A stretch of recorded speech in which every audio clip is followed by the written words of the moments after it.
एक गांव में साधु रहता था। वह साधु भगवान पर बहुत विश्वास रखता था। वह एक बार एक पेड़ के नीचे बैठा था और भगवान को याद कर रहा था, और अचानक वहां बाढ़ आ गई और चारों तरफ पानी ही पानी हो गया। सभी लोग अपने आप को बचाने के लिए ऊपर की तरफ भागने लगे, पहाड़ की तरफ। उन लोगों में से एक ने देखा कि साधु जी इस तरह के हालात में भी भगवान की तपस्या कर रहे हैं। वह सोचने लगा कि जल साधु कहीं जा क्यों नहीं रहे हैं अपने आप को बचाने के लिए। तो उसने साधु से पूछा, अरे आप कहीं जा क्यों नहीं रहे? आप भी हमारे साथ चलो वहां पहाड़ पर, वरना आप डूब जाओगे। साधु बोले, अरे मुझे क्या होगा, मैं भगवान की इतनी तपस्या करता हूँ, मुझे कुछ नहीं हो सकता, मुझे तो भगवान खुद ही बचाएंगे। धीरे धीरे अब पानी साधु की कमर तक आने लगा। पानी बढ़ने की वजह से अब लोग नाव लेकर जाने लगे। तो उनमें से एक ने साधु से कहा, अरे पानी आपकी कमर तक आने लगा, हमारे साथ चलो, हमारी नाव में एक व्यक्ति की जगह खाली है।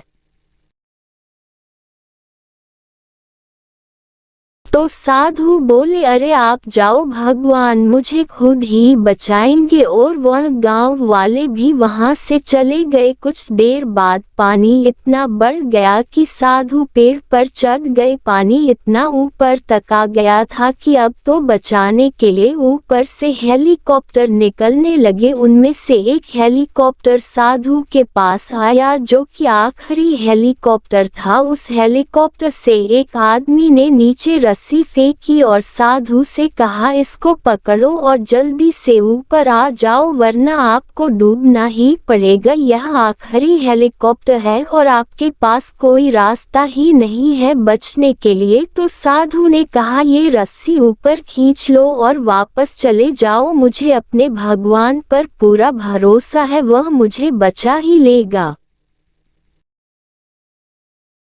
अब पानी काफी ऊपर आ गया, पेड़ भी डूब गया और साधु की भी डूबने से मौत हो गई। मरने के बाद साधु भगवान के पास गया और भगवान से बोला, पूरी जिंदगी तेरी तपस्या की, अपना पूरा जीवन तेरी आराधना करने में लगा दिया, फिर भी इतने भरोसे के साथ तेरा इंतजार किया कि तू मुझे बचाने आएगा, लेकिन मेरी वहां डूबकर मौत हो गई और तू नहीं आया, ऐसा क्यों?